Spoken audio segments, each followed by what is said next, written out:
Morning বন্ধুরা, আপনাদেরকে আমার চ্যানেলে স্বাগত জানাচ্ছি। তো আমার এটা হচ্ছে মিনি ব্লগ। তো আজকে আমি বেশি ব্লগ দেখাবো না, বড় ব্লগ দেখাবো না। তো এইদিকে দেখেন আমি পেঁয়াজ ভাজছি, দেখলেন? এদিকে পেঁয়াজ ভাজছি আর এইদিকে হচ্ছে ভাত, ভাতটা হবে। আর এখানে মশলাপাতি নিয়ে বসে গেছি আর চিকেনটা ধুয়ে রেখে দিয়েছি। এই দেখেন চিকেনটা ধুয়ে রেখে দিয়েছি। এবার আমি চিকেনটা এর মধ্যে ঢেলে দেবো। ঢেলে দিলাম, এরপরে নাড়াচাড়া করে দেবো ভালো করে।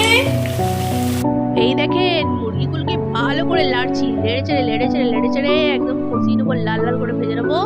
দিয়ে ভেজে আর এই যেখানে মশলা রেখেছি, মশলাটা করব। আদা, রসুন, কাঁচা লঙ্কা সব কিছু নিয়ে নিয়েছি। আর এবার এটাকে পেস্ট বানিয়ে নেবো। পেস্ট হয়ে গেছে বানানো। এরপরে দেখেন লাল লাল পুরো ভাজা হয়ে গেছে। আর এর মধ্যে আমি মশলাগুলো দিয়ে দিলাম, দিয়ে লেড়ে চেড়ে তারপরে এর মধ্যে আর যে মশলাগুলো ওগুলো সব দিয়ে দেবো। আর দিয়ে তারপরে ভালো করে আরো কষাবো। এই যে চিকেন মশলা দিয়ে দিলাম, চিকেন মশলা দেওয়ার পরে হলুদ দিয়ে দিলাম, তারপরে নুন দিয়ে দেবো। নুন দেওয়ার পরে তারপরে এই গোলকি গুঁড়া দিয়ে দেবো। গোলকি গুঁড়াটা দিয়ে তারপরে এই যে জিরা গুঁড়ো দিয়ে দিলাম। জিরা গুঁড়ো না দিলে কি হয়, জিরা গুঁড়ো দিয়ে দিলাম। দিয়ে ভালো করে নাড়বো নেড়ে তারপরে নাড়বার পরে আর এই দিকে দেখেন আলু কেটে রেখেছি। আলুটাকে কেটেছিলাম তো ওটাকে ধুয়েছি, ধুয়ে দিয়ে দিলাম মুরগির মধ্যে।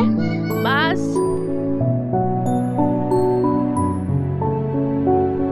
এদিকে দেখেন পুরো লাল লাল হয়ে গেছে। এরপরে আমি গরম জল দিয়ে দিলাম। গরম জল দিয়ে নেড়ে চেড়ে ঢেকে দেবো।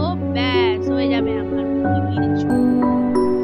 এইদিকে দেখেন লাল লাল মুরগির ঝোল রেডি হয়ে গেছে, একদম গরম। আর এইদিকে আমার ভাতটাও হয়ে গেছে। এই দেখেন ভাতও হয়ে গেছে, ভাতটা পুরো গরম আছে তাই ঢাকনাটা ধরতে পারলাম না।